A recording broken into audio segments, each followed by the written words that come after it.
पहले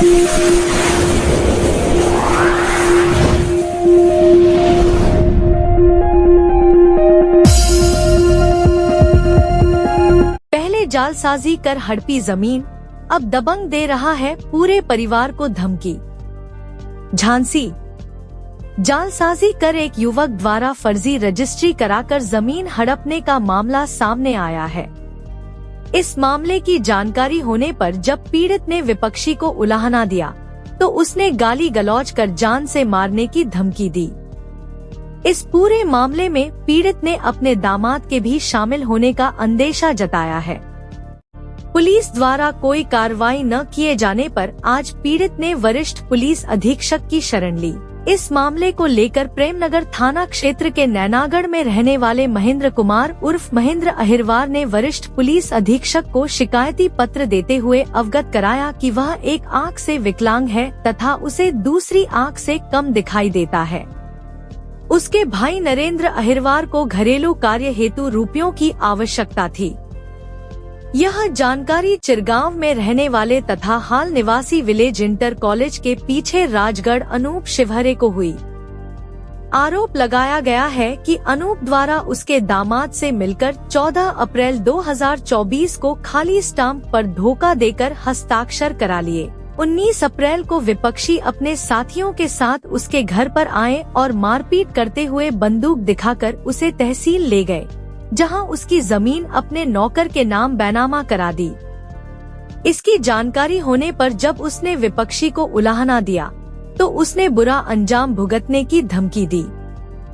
10 मई को विपक्षी उसे एग्रीमेंट लिखवाने की बोलकर तहसील ले गए और फिर से बैनामा करा लिया। महेंद्र ने आरोप लगाया कि वह अपने खेत पर काम कर रहा था, तभी विपक्षी अपने साथियों के साथ पहुंचा और यह कहते हुए उसे गाली गलौज कर भाग जाने को कहा कि यह खेत अब उसका हो गया है। इसके बाद उसने अधिवक्ता की मदद से विपक्षी को कानूनी नोटिस भेजा। इस पर वह भड़क गया और फिर से अपने साथियों के साथ उसके घर पर आकर शेष जमीन का बैनामा न करने पर जान से मारने की धमकी दी। प्रार्थना पत्र में उसने आरोपी के खिलाफ कड़ी कार्रवाई किए जाने की मांग की है। और क्या कहा पीड़ित पक्ष ने, जानने के लिए देखें यह पूरी रिपोर्ट। झांसी से फास्ट इंडिया न्यूज के लिए संजीव गोस्वामी संजू की खास रिपोर्ट। लिखी थी उसने लिख लिया, पूरी 5 एकड़ लिख लिया। वो हमें धमकी दे दी, हमारे बच्चों को खेती नहीं करने देते हैं। किस प्रकार की धमकी देती है? ऐसी कह देंगे हम नहीं करने देंगे, हम ऐसा कर देंगे, हम आदमी को मार दे। कौन लोग हैं? दिलीप शिवारे, दिलीप के, हाँ दिलीप के शिवारे के वे जब दम दे रहे थे शिकायत नहीं किया? इन किया थे ऐसे बोल लगे के ऐसी बातें कहने लगे के हमारे पति को ले गया अभी यहीं से, पर पता नहीं किसको ले गए।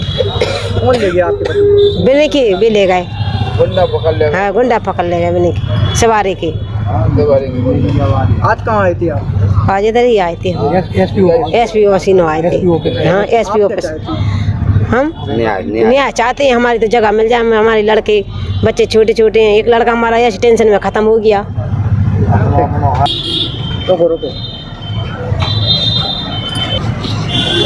क्या नाम है आपका? मेरा नाम महेंद्र कुमार है। कहाँ के निवासी? मैं जो है सपा में मेरी खेती है और नगरे में मेरा मकान है। तो सर मेरी बिटिया जो है रामराजा हॉस्पिटल में बीमार हो गई थी, तो मैंने उसको एडमिट कराया। तो पैसों की मुझे थोड़ी आवश्यकता थी, तो मैंने कहा कि मैं 2 एकड़ ज़मीन निकाल दूं और कर्जा जो है हो गया था वो मैं निकाल दूं, कर्जा दे दूं। तो साहब 2 एकड़ की बात हुई थी, 6 एकड़ एग्रीमेंट अनूप शिवहरे ने ज़बरदस्ती लिखा लिया। 14 अप्रैल को लिखाया और 19 को इन्हें एग्रीमेंट कराया और 20 तारीख को एक नीरज श्रीवास अनी नगर राजगढ़ के नाम से इन्हें रजिस्ट्री करा दी। उसमें ये साक्षी हैं, एग्रीमेंट में जो साक्षी इनकी फ़ोटो लगी है सर। और कुछ कहते हैं कि अभी इलेक्शन चल रहा है, लोकसभा इलेक्शन था उस टाइम पे, तो कह रहे हैं अभी इलेक्शन चल रहा है तो पैसे हम दे नहीं पाएंगे, तुम पकड़ जाओगे हम पकड़ जाओगे, तो पैसे हम तुम्हें घर पे जाके दे देंगे। साहब हमें कोई पैसा नहीं मिला, जो हमें 25 लाख एकड़ से हमें तय थी वो पैसा हमें नहीं मिला सर। ये इतने लोग कौन हैं आप? ये सर जो है सब परेशान है, सब दुखी है, ये ज़मीनी वाले हैं सर। कहाँ आए थे आज आप? हम लोग आए थे वरिष्ठ पुलिस अधीक्षक एसपी साहब के पास। कितने लोग हैं अभी? हम लोग कम से कम 8-9 लोग हैं सर। क्या कहना चाहेंगे तो हमें साहब न्याय होने चाहिए, और जो हमें दम दी जा रही हैं साहब, तो हमारी हमने रक्षा की जाए। हम कुछ लोग साहब डर के मारे आए नहीं, हम लोग साहब अनुसूचित जाति के जात के चमा रहे हैं।